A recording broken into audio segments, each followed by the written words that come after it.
کیونکہ انہوں نے علل اعلان اس لیے کہا کہ جگہ جگہ پر وہ حضرت عیسیٰ علیہ السلام کا نام لیتے ہوئے لوگوں کو سن رہے تھے. اللہ کا نام لے رہے ہیں لوگ, حضرت عیسیٰ علیہ السلام کا نام لے رہے ہیں, تو ان کو ایسا لگا کہ اب ہمارا ایمان چھپانے کی ضرورت نہیں, لوگ بھی ایمان والے تھے. پھر ان پولیس والوں نے ان کو بادشاہ کے حضور پیش کیا. بادشاہ نے ان سے پوچھا کیا کیا معاملات ہوئے, تو انہوں نے سب بتایا. تو بادشاہ کو یہ علم تھا کہ ایک زمانے میں دقیانوس کے دور پر کچھ نوجوان ایسے تھے جو یہاں سے نکل کر کے گئے, تو غار کے اوپر بادشاہ نے دیوار بنا دی تھی اور ایک تخت بادشاہ کے محل میں رکھا ہوا بھی تھا. تو اس نے اٹھایا اور پھر ان کے واقعہ کو پڑھا اور فوراً یملیخا سے کہا کہ تمہارے باقی ساتھی کہاں ہیں؟ کہا وہ غار میں کھانے کا انتظار کر رہے ہیں. بادشاہ کہا کہ مجھے ان سے ملاقات کرواؤ. تو اب یہ لے کر کے چلے. صرف بادشاہ نہیں, بادشاہ کے وزیر, سپاہی اور ایک بڑے مجمع کے ساتھ لوگ غار کی طرف چلنے لگے. جب غار کے قریب آئے تو باقی جو اصحاب کہف ہیں وہ گھبرا گئے. انہوں نے کہا کہ شاید جو ہے ہمارا ساتھی پکڑا گیا ہے اور لوگ ہمیں گرفتار کرنے آ رہے ہیں. لیکن جب قریب آئے تو معاملہ کچھ اور تھا کہ اصحاب کہف کو دیکھ کر کے بادشاہ اللہ رب العزت کے سجدے میں گر گیا اور کہا کہ یہ وہی لوگ ہیں جن کا واقعہ دیوار پر لکھا ہوا ہے. 300 سال پہلے یہ غار کے اندر گئے تھے اور 300 سال کے بعد آج دوبارہ اٹھائے گئے ہیں. ایسا کیسے ہو سکتا ہے جس کو ایک بار موت کی نیند سلائے گئے پھر وہ اٹھیں اور کھانے کی طلب کریں؟ سارے پوری قوم والوں نے دیکھا اور اس کے بعد اپنی گمراہی سے توبہ بھی کیا اور پھر یہ اعلان کیا ہے مولا تو قادر مطلق ہے جس کو جب چاہے دوبارہ اٹھا سکتا ہے. اور اس کے بعد اصحاب کہف کو یہ معلوم ہو گیا کہ ہم در حقیقت عبرت کے لیے اٹھائے گئے ہیں, ہماری تو نیند ہی ہے. اللہ تعالیٰ نے نشانی دکھانے کے لیے ان لوگوں کے سامنے ہمیں دوبارہ اٹھایا ہے, لہٰذا کھانے کی فکر چھوڑو, اب اللہ کے حضور اپنا معاملہ کرو, وہ جو ہمارے ساتھ کرنا چاہے وہ بہتر کرے گا. وہ اندر چلے گئے غار کے اندر اور اس کے بعد پھر رب تبارک و تعالیٰ نے ان پر دوبارہ نیند طاری فرمائی. پھر وہ سو گئے ایسے جیسے کہ موت کی نیند ہوتی ہے. تو بادشاہ بیدروس نے دیکھا کہ یہ اب واپس گہری نیند میں جا چکے ہیں, تو ان کے لیے ایک بہترین تابوت بنائے, سونے اور چاندی کے تابوت بنائے اور ہر ایک کا جسم اس تابوت کے اندر رکھا اور پھر غار کو بند کرنے کا حکم دیا. لیکن اصحاب کہف دوسرے ہی روز اس بادشاہ کے خواب میں آئے اور کہا کہ فوراً ہمیں سونے اور چاندی سے آزاد کرو, اس سے نکال دو کہ ہم اس طرح کی دولت کے درمیان سونا پسند نہیں کرتے. پھر اس غار کو کھولا گیا اور وہ سونے اور چاندی کے تابوتوں کو نکال کر جس طرح وہ سادے غار میں آرام فرماتے ویسے ہی انہیں چھوڑ دیا گیا اور پھر دیوار بند کر دی گئی. اور بادشاہ بیدروس نے ان کا پورا واقعہ اور ان کے نام وہاں پر کندہ کروا دیے. اور پھر قریب میں ایک مسجد بنائی گئی. جس دن وہ اٹھائے گئے تھے, جس دن وہ اٹھے تھے اور بادشاہ کی ان سے ملاقات ہوئی تھی, وہ تاریخ یاد رکھ لی گئی اور ہر سال اس دن وہاں سارے لوگ عید کی طرح جمع ہوتے تھے.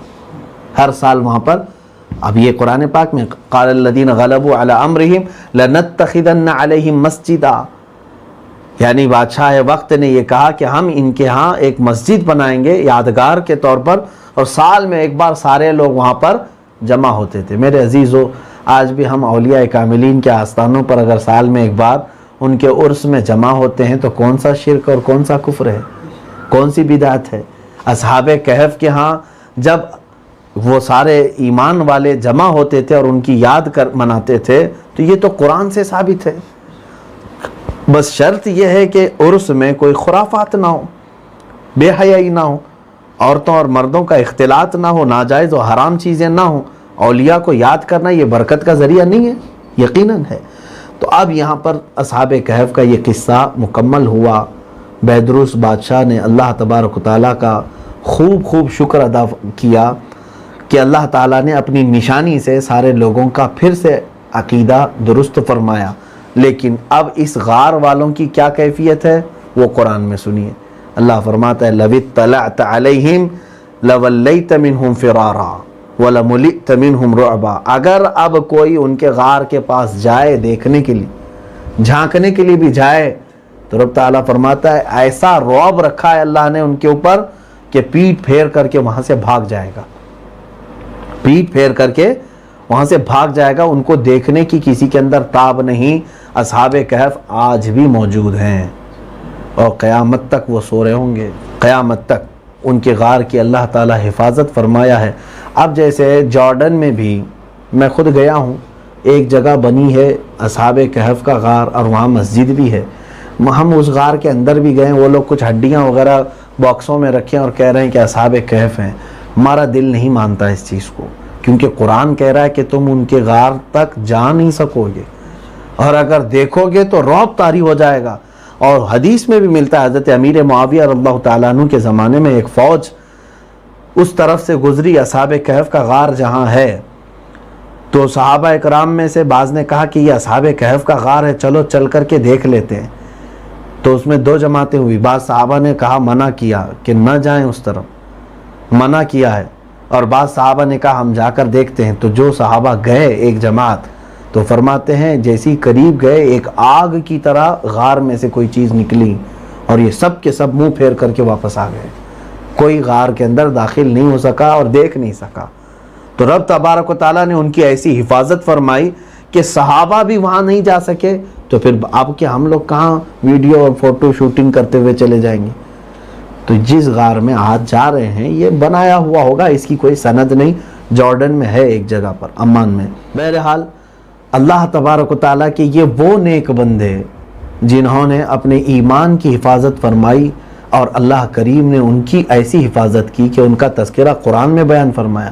میرے عزیزو، اب یہاں پر ان کے ناموں کی ہی اگر میں برکت آپ کو بتا دوں، توجہ چاہتا ہوں، صرف نام جو مجھے یاد ہیں، اور میں اکثر اس کو پڑھتا ہوں یا جن لوگوں کو لکھ کر کے دیتا ہوں، کیونکہ اکثر الگ الگ تفاسیر میں الگ الگ نام ذکر ہیں، لیکن جو صحیح روایات کو جمع کرنے کے بعد اصح روایت حضرت ابن عباس رضی اللہ تعالیٰ عنہ کی روایات سے جو نام سامنے آئے ہیں وہ یہ ہیں: مکسلمینا، یملیخا، مرتونس، بینونس، سارینونس، ذو نوانس، تنونس، کشفیت ایک نام آیا ہے، وہ کلبہم قطمیر، اور ان کے کتے کا نام قطمیر تھا۔ یہ نام ہے۔ ان کے ناموں کے متعلق بزرگان دین نے لکھا ہے اور بیان فرمایا ہے کہ اگر ان کے نام کسی چٹھی پر لکھ کر کے مکان پر، دروازے پر کہیں لگا دیے جائیں تو انشاءاللہ العزیز وہ گھر ہمیشہ چوری سے محفوظ رہے گا۔ جس سامان پر رکھا جائے وہ ہلاک ہونے سے محفوظ رہے گا۔ جس جہاز میں اگر سوار ہے پانی کے، وہ کبھی غرق نہیں ہوگی، نہ ہی ڈوبے گی۔ اور اگر آگ بھڑک گئی، کہیں لگ گئی ہے، تو اصحاب کہف کے نام وہاں آگ کے قریب لے جائیں تو آگ گل ہو جائے اور بجھ جائے ان کے ناموں کی برکت سے۔ حتیٰ کہ کئی ایسی بیماریاں ہیں جن بیماریوں میں اصحاب کہف کے نام صرف مریض کو دیے جائیں تو اللہ تعالیٰ ان کے ناموں کی برکت سے انہیں شفا عطا فرماتا ہے۔ میرا خود کا ذاتی تجربہ ہے، خاص طور پر بچوں کی کثرت سے شرارت اور آوارگی کو دیکھ کر کے اکثر یہ دیکھا گیا ہے، اصحاب کہف کے نام لکھ کر کے ان کو تعویذ دیں، انشاءاللہ ان کو ان تمام برائیوں سے اللہ تعالیٰ محفوظ فرمائے گا۔ شریر ضدی بچوں کی یہ تمام حرکات و سکنات دور ہو جائیں گی۔ اب اور بھی بہت سارے ہیں، پیٹ کے امراض کے لیے سیب پر یہ نام لکھ کر کے ہم دیا کرتے، اور پیٹ کا درد اور مرض بھی ختم ہوتا ہوا ہم نے دیکھا ہے۔ بزرگوں نے ان کے ناموں کی بہت ساری برکتیں لکھی ہیں اور کیا بھی جا رہا ہے، ان کی تعویذ بھی بناتے ہیں لوگ، اپنے ساتھ رکھتے بھی ہیں۔ مجھے کہنا یہ ہے یہ کون تھے آخر کہ ان کے ناموں میں اتنی برکتیں؟ کیا یہ نبی تھے؟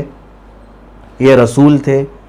نہیں، نہ یہ نبی تھے نہ یہ رسول تھے، بلکہ عیسیٰ علیہ السلام کی امت میں سے 7 نوجوان ایسے تھے جو ظالم بادشاہ سے اپنا ایمان بچا کر کے گئے۔ اللہ نے ان کے ناموں میں اتنی برکت رکھی ہے تو پھر نبیوں کے نام میں کتنی برکت ہوگی؟ حضور پاک صلی اللہ تعالیٰ علیہ وسلم کے نام میں کتنی برکت ہوگی؟ اسی لیے ہم تو یہی کہتے ہیں، میرے آقا صلی اللہ تعالیٰ علیہ وسلم کا نام بھی ہمارے لیے دردوں کے لیے شفا ہے۔ نام محمد دل کا اجالا ہے، ہمارے لیے آنکھوں کا سرور ہے۔ یقیناً ہمارے لیے بہت ساری برکتیں ہیں میرے آقا صلی اللہ علیہ وسلم کے نام سے۔ صحابہ کے ناموں میں بھی برکت ہے، یقیناً برکت ہے، جیسے ہم اصحاب بدر کی تلاوت بھی کرتے ہیں 17 رمضان کو، جو بدر کے صحابہ ہیں، یہ ہم نے یہیں سے اخذ کیا ہے کہ جب اصحاب کہف کے ناموں میں اتنی تاثیر ہے تو میرے اصحاب محمد صلی اللہ علیہ وسلم کے ناموں میں کیوں برکت نہیں ہوگی، کیوں تاثیر نہیں ہوگی؟ اللہ کریم کہنے سننے سے زیادہ عمل کی توفیق عطا فرمائے۔ اور اسی سورہ میں وہ 2 واقعات کا بھی تذکرہ ہے، حضرت موسیٰ اور خضر علیہ السلام کا اور حضرت ذوالقرنین کا۔ یہ تفصیلی واقعات ہیں، پھر کسی موقع پر میں عرض کرتا ہوں۔ یہ اس سورہ کا جو لب لباب ہے، خلاصہ وہ یہی ہے کہ کفار و مشرکین نے سوال کیا تھا میرے آقا صلی اللہ علیہ وسلم سے، تو اللہ تعالیٰ نے علم کے طور پر پوری سورہ میرے آقا صلی اللہ علیہ وسلم پر نازل فرمائی۔ اللہ ہم سب کو سورہ کہف کی برکتوں سے مالا مال فرمائے۔ وآخر دعوانا ان الحمدللہ رب